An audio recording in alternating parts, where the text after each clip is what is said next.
그러니까 정리하면 베스트 시나리오, 노멀한 시나리오, 좀 좋지 않은 시나리오 합쳐서 대략 한 90%의 확률로 저는 2026년까지 벌어질 일로 생각을 하고 있고, 이 어떤 경우가 일어나더라도 저는 파이어의 1차 목표를 달성하게 되는 것이죠. 저는 40세가 넘기 전까지 금융자산 15억을 넘기는 것을 저의 파이어 여정의 1차 목표로 삼고 있습니다.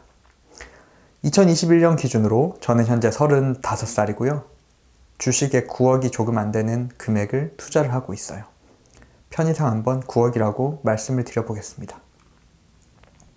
40살까지 5년이 남았고, 그러니까 2026년이 가기 전까지 이 9억의 주식에 투자하고 있는 금액을 15억 이상으로 만들면 저의 이 파이어 1차 목표를 달성하게 되는 것인데요. 저는 실질적으로 이 목표를 사실 이미 달성한 것이나 마찬가지라고 생각을 하고 있어요. 제가 왜 이렇게 생각을 하고 있는지 한번 말씀을 드려보겠습니다. 코스피라든지 S&P 500과 같은 이런 종합주가 지수를 보통 이제 사람들이 초장기적으로 봤을 때 연복리로 한 8%에서 10% 정도 오른다고들 얘기를 하잖아요. 편의상 한 연복리로 한 9% 정도로 오른다고 생각을 해보겠습니다. 코스피가 1980년에 100으로 시작을 했어요. 이 1980년에 100으로 시작한 코스피가 매년 더도 말고 덜도 말고 9%씩만 꾸준하게 올랐다고 한번 생각을 해볼게요. 그리고 이렇게 올랐을 때 코스피의 값을 코스피의 적정가라고 한번 불러보겠습니다. 약간 논란의 소지가 있을 수 있는 단어이긴 한데 편의상 코스피의 적정가라고 한번 불러볼게요. 예를 들어서 한 2000년쯤에 코스피의 적정가 9%씩 코스피가 꾸준히 올랐다고 하면 2000년쯤에 코스피의 적정가가 얼마였을까요? 500 정도 나옵니다. 그리고 실제로 코스피가 2000년에 500 정도, 500 언저리의 값을 가지고 있었어요. 코스피의 적정가가 1000이 되는 시점이 언제였을까요? 2007년 정도로 나옵니다. 근데 실제 코스피는 어땠냐 하면 2007년에 코스피의 적정가인 1000을 뛰어넘어서 거의 2000에 가까운 값을 가지게 되었죠. 적정가의 거의 한 2배가량을 이렇게 오버슈팅을 한 셈이 되었습니다. 코스피가 3000이 적정가인 시점이 언제일까요? 계산을 한번 해보면 대략 한 2020년 정도로 나옵니다.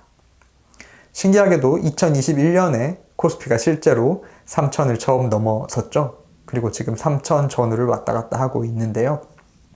그럼 제가 목표로 하고 있는 2026년, 이 2026년의 코스피의 적정가는 얼마일까요? 계산을 해보면 대략 한 5000을 넘는 값을 가지게 됩니다. 이런 숫자를 기본적인 어떤 근거로 해서 한번 미래를 생각을 해볼게요. 가장 먼저 베스트 시나리오입니다. 베스트 시나리오의 경우에는 2026년에 코스피가 얼마의 값을 가지게 될까요? 적정가인 5000일까요? 아닙니다. 5000을 넘어서 오버슈팅 할 가능성이 매우 높고, 이것이 이제 베스트 시나리오가 되겠죠. 보통 이제 한국과 같은 나라를 채찍의 끝이라고 많이 얘기를 하곤 했어요. 손에 채찍을 들고 손을 휘두르면 손은 아주 조금만 움직이더라도 채찍의 끝은 그 움직임이 매우 크게 되잖아요.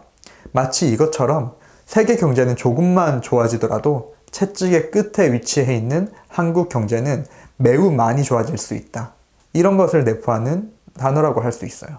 대표적인 예가 방금 제가 말씀드린 2000년대 초중반의 경우가 되겠죠.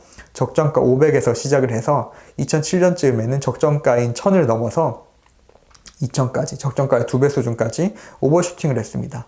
이거 한 번만 있었던 게 아니고요.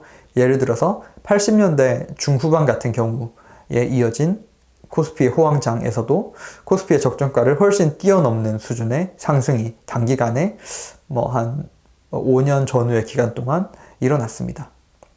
이게 전부일까요? 아닙니다. 제가 알기로는 60년대 후반에도 이런 비슷한 초호황장이 있었던 것으로 알고 있어요. 만약에 2020년대 초반인 지금 몇 년 후에 이런 초호황장이 펼쳐진다면 2026년쯤 됐을 때는 코스피의 값이 적정가인 5000을 뛰어넘어서 순식간에 이거의 2배인 만 혹은 그 이상이 될 수가 있겠죠. 그러니까 지금 코스피가 3천 정도의 값을 가지니까 만약에 코스피가 많이 된다고 하면 3배 오르는 거잖아요. 그러니까 저의 계좌도 사실 아무것도 안 해도 코스피가 3배 오르는 동안 이것만 잘 따라가도 이 9억이 순식간에 이제 20억을 넘어서 30억에 가까운 값을 가질 수가 있게 되는 것입니다. 이렇게만 된다면 일단 저의 볼 것도 없이 저의 1차 목표는 가뿐하게 달성하게 되는 것이죠. 저는 이런 베스트 시나리오의 가능성을 한 30% 정도로 기대를 하고 있습니다.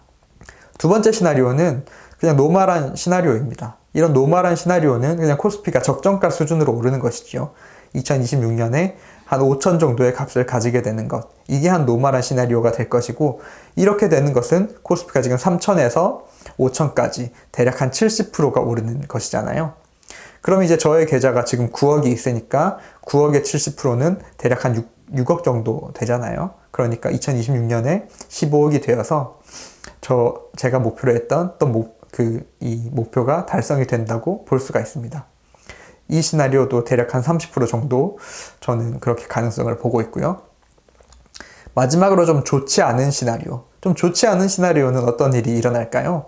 2026년 정도에 코스피가 아주 많이는 못 오르고 그냥 지금 3천인 값이 대략 한 4천 정도 오르는 정도, 한 30% 정도 오르는 그런 수준이 되는 게 한 세 번째 시나리오 정도가 될 것 같아요.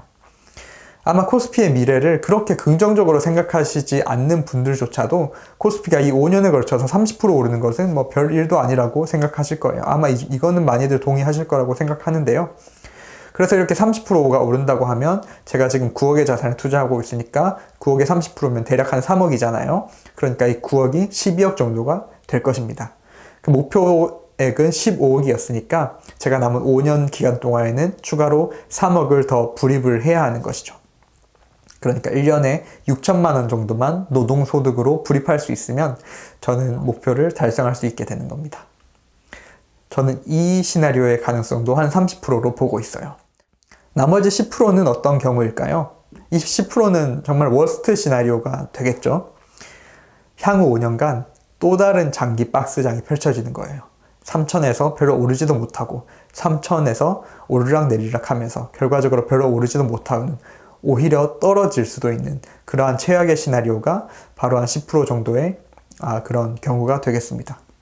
이런 일이 벌어지게 된다면 아마 저의 1차 목표는 달성하기가 쉽지 않을 거예요. 근데 저는 이런 경우라고 해도 사실은 그렇게 나쁘다고 생각을 하지가 않습니다. 왜냐하면 보통 이렇게 주식이라는 게 오랫동안 오르지 않는다는 것은 그 오르지 않았던 기간은 사실 슬픈 기간이었지만 사실은 앞으로 오를 확률이 높아지고 있다고 생각을 할 수가 있어요. 그러니까 만약에 향후 5년간 2026년까지 코스피가 또 다른 박스장에 갇히게 된다고 하더라도 그렇게 되면 비록 제가 1차 목표로 삼은 그 목표는 실패할 가능성이 높겠지만 그럼에도 그 5년 뒤에는 제가 새로운 희망, 정말 코스피가 가까운 미래에 훨씬 폭발적으로 오를 수 있겠다는 그런 새로운 희망을 가질 수가 있게 될 것이에요. 그러니까 요약을 다시 한번 해보면 90%의 확률로 저는 저의 1차 목표를 달성하게 되는 것이고, 이런 일이 벌어지지 않더라도 저는 아주 큰 희망을 새롭게 가지면서 기대를 하면서 인생을 살 수 있게 되는 것이죠. 워렌 버핏이 이런 얘기를 했다고 해요. 워렌 버핏 스스로가 어릴 때부터 이미 본인이 나중에 부자가 될 것을 알았다고 합니다. 이게 어떤 의미일까요? 워렌 버핏이 일찍이 자본주의의 핵심 원리를 깨닫고 나서 아마 이렇게 생각을 했을 것 같아요. 이 자본주의의 핵심 원리를 알고 이 자본주의의 말에 올라타고 오래 기다리기만 한다면 사실은 부자가 되지 않는 것이 더욱 어렵다는 사실을 깨달은 것이죠. 제가 말씀드린 것과 일맥상통하는 부분이 있는 것 같아요. 자본주의의 핵심 원리를 깨닫고 그 위에 올라타서 시간을 오랫동안 인내하기만 한다면 사실 경제적으로 풍족해지는 것은 누구나 이론적으로는 할 수 있을 것입니다. 물론 실제로 이것을 할 수 있는 사람, 실제로 이것을 행동으로 옮기는 사람은 소수이겠지만요. 구독과 좋아요를 눌러주시는 여러분들의 손길에 파이낸셜 인디펜던스의 행운이 깃들기를 바라겠습니다.